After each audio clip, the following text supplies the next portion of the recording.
இறைவி திரைப்படத்துல இருந்து நச்சுன்னு 4 பாயிண்ட் சொல்லுங்க அப்படின்னா படத்துடைய நட்சத்திர பட்டாளமே முதல் பாயிண்டா இருக்கும். படத்துல எஸ்.ஜே. சூர்யா, விஜய் சேதுபதி, பாபி சிம்ஹா அப்படின்னு ஹீரோக்கள் ஒரு பெரிய பட்டாளம் அப்படின்னா அஞ்சலி, காமினி முகர்ஜி மாதிரி பெரிய நட்சத்திர பட்டாளங்களும் இன்னமும் இருக்கு. அதனால படத்துல இவ்வளவு ஸ்டார்ஸ் இருக்கிறதால 150 ரூபாய்க்கு டிக்கெட் எடுத்தா இவ்வளவு பேர் நம்மள என்டர்டெயின் பண்ணுவாங்க அப்படின்னு ரசிகர்கள் நம்பிக்கையா படத்துக்குள்ள போலாம். இதுதான் படத்தை பத்தின நச்சுன்னு முதல் பாயிண்ட். இறைவி திரைப்படத்துல இருந்து நச்சுன்னு 2வது பாயிண்ட் அப்படின்னா படத்துடைய இயக்குனரான கார்த்திக் சுப்ராஜ். கார்த்திக் சுப்ராஜ் பாத்தீங்கன்னா இது வரைக்கும் நம்பிக்கை அளிக்கிற மாதிரி படங்களை அடுத்தடுத்து கொடுத்திருக்காரு. ஏற்கனவே அவர் அடுத்த பீஸா ஆகட்டும், அது ஒரு ட்ரெண்ட் செட்டர் அப்படின்னா ஜிகர் தண்டா மற்றொரு ட்ரெண்ட் செட்டிங் மூவியா அமைஞ்சது. அப்படி இருக்கும்போது இப்ப புதுசா கார்த்திக் சுப்ராஜ் என்ன பண்ணிருக்காரு அப்படின்னு ரசிகர்கள் பாக்குறதுக்கு ஆவலா இருக்காங்க. இது படத்தை பத்தின நச்சுன்னு 2வது பாயிண்ட்.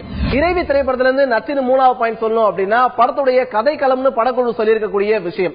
இறைவி அப்படின்னு பேர் வச்சிருக்காங்க. இறைவனுக்கான பெண்பால், அது மட்டும் இல்லாம பெண்களுடைய சுதந்திரம், புரட்சி பத்தி பேசக்கூடிய படங்கள் பாலச்சந்தருக்கு பிறகு பெருசா வந்தில்ல.